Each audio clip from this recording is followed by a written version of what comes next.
Hey, what's going on, guys? I'm Nick from The Great Adventure, and this week we are camping at the Buffalo Bill State Park in Cody, Wyoming. And if you're not sure what that is, it's about 50 miles from the east entrance of the Yellowstone National Park. Now, this week I'm not going to be taking you on a tour of the area. We're going to be doing that in an upcoming video, but instead I'm going to be answering one of the questions that you guys pose to us the most, and that is, how do we stay connected while living full-time on the road? Now, I'd like to tell you that it's an easy process, and it can be if you do have the right setup. So today I'm going to show you all the equipment and the services that we use to stay connected as best possible while living on the road. So let's go inside the trailer and check it out. As you can see, we have a lot of devices here in front of us, and this is actually only a fraction of what we actually have in here. I have another YouTube channel called The High Tech Traveler where I review smartphones and tech gadgets. So we have a lot of stuff in the trailer. How many phones did you find in your work cabinet the other week? Like 18. Ridiculous. Too much. But this is pretty much the spread of what we use on a regular basis in day-to-day use. And half of it is split between the devices that we use to consume the internet, and the other half are devices that we use to connect to the internet. So we're going to walk you through some of the things that we have here to give you a better sense of what we're looking at. Yep, so the girls and I, well, first of all, Nick and I each have our own phones that we use. And yours changes all the time depending on what he's testing. So I never actually know what his phone is. Mine changes month to month. We each have our own phone. And then the girls share a tablet and a phone, which isn't out here, for games and listening to music in the car. Sometimes they'll do schoolwork on it, they'll watch shows on it, that sort of thing. So those are kind of their devices that they use on a regular basis. And then this is Nick's laptop for work. This is my laptop, which he connects up over to the monitor. Can you see it in the video? Yeah, my standing desk that's right behind my shoulder there. And then Rachel has her own computer as well. Right, I have my computer that I use for my Usborne Books and More business. And then the girls use my computer for school. They'll use it for Khan Academy or different online programs. So my computer, as I said, it connects up to my standing desk, my monitor there. I have a 27-inch 4K monitor, and that's where I get the majority of my work done. Rachel doesn't like standing at the standing desk to get work done, so it's my area. But we also have that on a swiveling monitor arm, so it swivels out and points directly to the couch so that we use it as our TV. Yeah. And technically we don't have television in here. Everything that we watch is either streaming or downloaded purchases that we have. Yeah. We don't have a TV with a TV tuner in it. We don't have satellite connection. So the majority of the content that we watch, or all of the content that we watch, yes, actually is coming from the internet. Yeah. So having streaming or downloaded. Yeah, so having a good connection is a requirement really for us to make sure we can just be entertained on a regular basis. Yes. But now that you know how we're using things, just to give you an idea of what we have for our cell phones, we're using T-Mobile. And we've been we've been with them for a long time. Yeah. Like probably over a decade, and we've always been happy with their service. Coverage has been really good, with few exceptions. As we head out west, it's not. There quite are as exceptions here and there, some as spots. with all service providers. Yeah. But we've been happy with them. We moved out of the country for a couple years, and when we came back, we went right back to T-Mobile because we're just really happy with their customer service, their plans. And we are on a family plan with his brother. And how many lines do they have? So there's a total of 4 lines on the family plan, and because of that, we do pay a little bit less than what most people would pay if they just had 2 lines or 3 lines. We're paying $80 a month split between the 2 lines, and if we weren't on the family plan sharing that with my brother, we would be paying $60 a month for those 2 lines, and that includes unlimited calling, unlimited text messaging, and also unlimited data. There is kind of a caveat there. It's technically unlimited data, but T-Mobile says that they will monitor your usage and cap you off, or not cap you off, or, well, that was different. That was roaming. For roaming. She hit a roaming cap that we've only hit one time. But on a regular month, you get 50 gigabytes of data, and once you hit that 50 gigabyte mark, they start to slow you down if you're on a cellular antenna that is congested. So if you're in a big city and a lot of people are using data around you and you've hit your 50 gigabyte mark per the month, you'll start to see slower internet connections. But if you're out in a small town and the cellular sites aren't congested, you won't be throttled. And for us, we've never actually experienced any of that throttling. That's true. It was just my roaming. They do have a limit as to how much you can roam for data in a given week. Rachel hit that cap a while back, but that was actually that was over in Montana. Montana for a couple days. But we haven't actually experienced any of that. That was the first time, and it lasted for 2 days, and she still... I have it back, but still, I'm just more cautious with it. So with that monthly charge, you also get unlimited 3G tethering on the smartphone. If you want faster tethering on the device, you can opt for a plan that's $15 more per line, and that gives you 20 gigabytes of tethering on your T-Mobile line. But for us, that's really not enough. I mean, we use a lot of data, so we did choose to go with another option. Yeah, so we have, is this the one? Yes. This is the Verizon hotspot. Yes? Yes. I don't really know what I'm talking. I'm just here. I'm the pretty face, and I'm here showing things for you. Just kidding. So I use a lot of internet, so I should be involved in this video, Yes. but I don't know exactly how everything works. This is our Verizon hotspot. Yeah, so we have an unlimited Verizon hotspot line, which technically isn't available anymore. We were able to purchase our line for an upfront cost, and our monthly fee for that is only $20. And that is extremely rare. The person that sold it to us isn't able to sell them anymore. But typically you can find a Verizon unlimited line online through a third-party vendor if you go on eBay or find their direct website. And you can typically lease that line for $100 to $120 per month. So it is a great option if you want unlimited data. And when I say unlimited data, they typically say try not to go on over 750 gigabytes per month.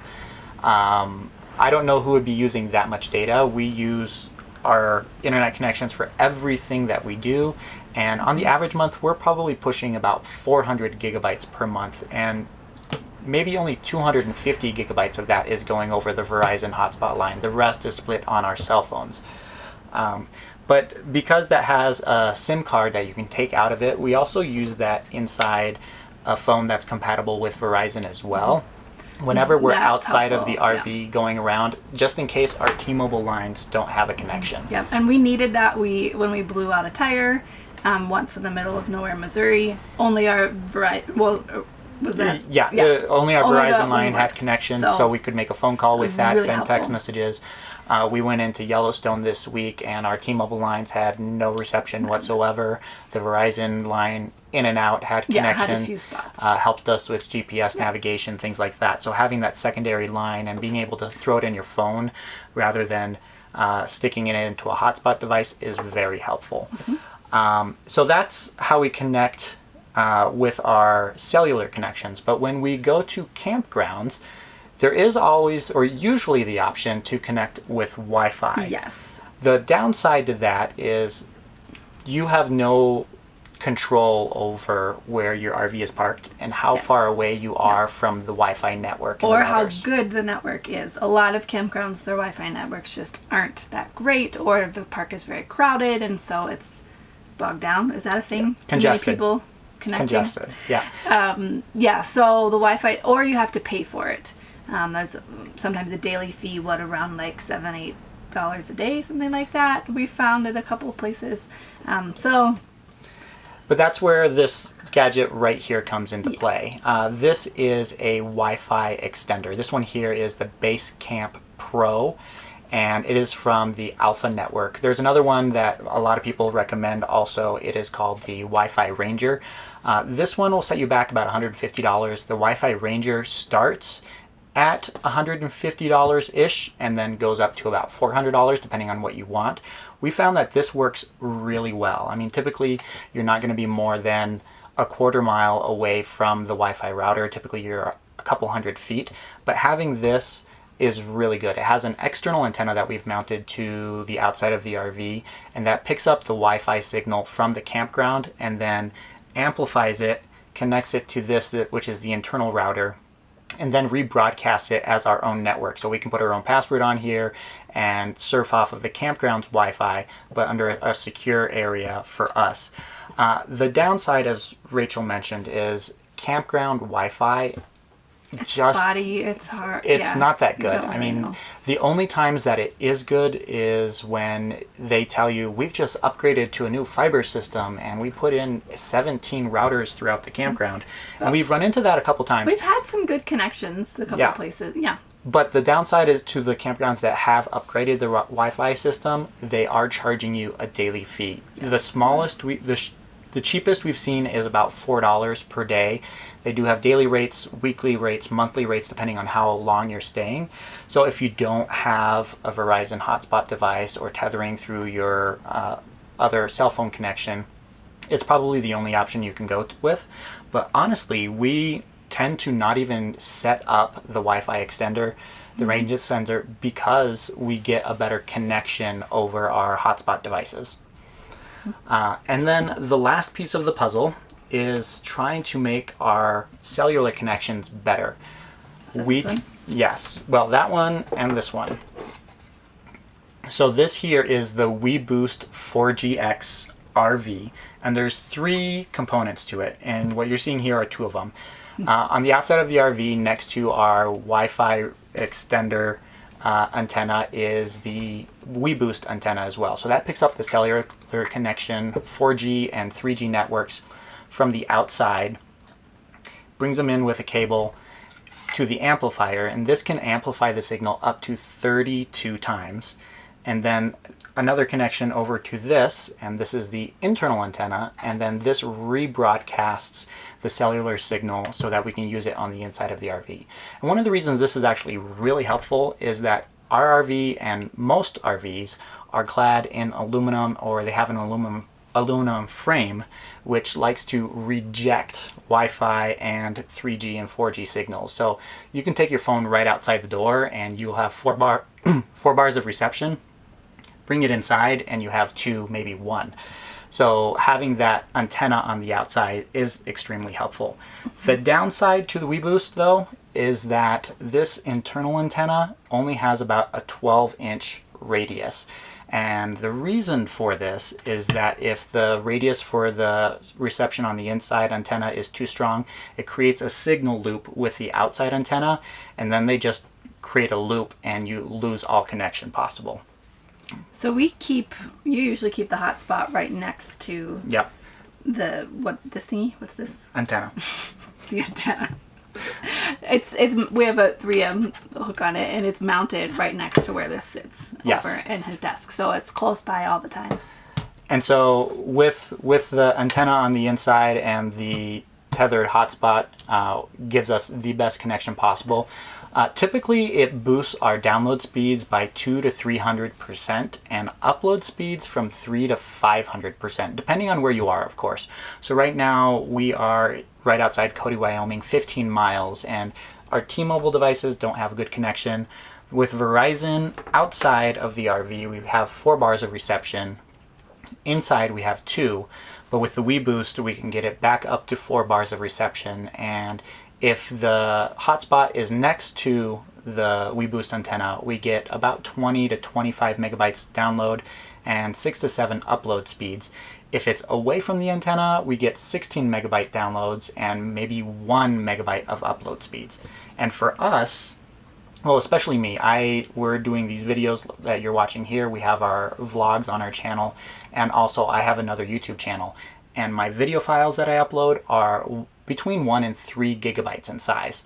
So increasing that upload speeds for me is a must. Like, I don't know what I would do without that.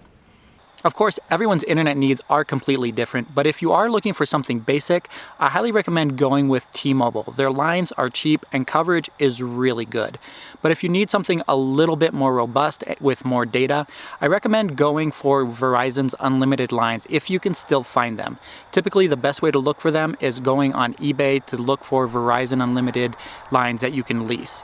As far as the hardware goes, I would probably pass on the Wi-Fi booster. It actually works really well, but the Wi-Fi that you typically get and the signals that you boost aren't good on the back end. So If I had to do it all over again, I would probably just go without the Wi-Fi booster.